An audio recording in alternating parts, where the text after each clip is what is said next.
keeping your fast braces clean. The first thing you're going to be using is an interdental brush.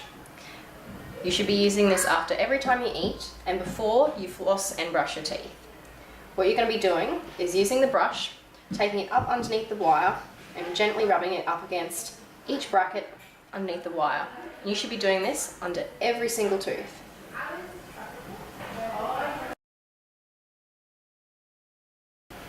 To use floss, you're going to have to thread it underneath the wire. Pop it underneath like this, grab the end,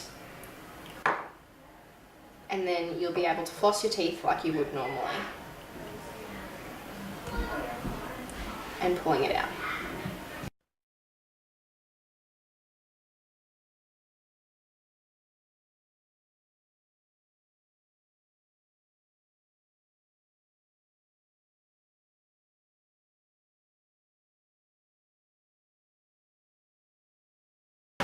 Lastly, you're going to be using your toothbrush. With the bristles, you're going to have to point them on top of the brackets like this,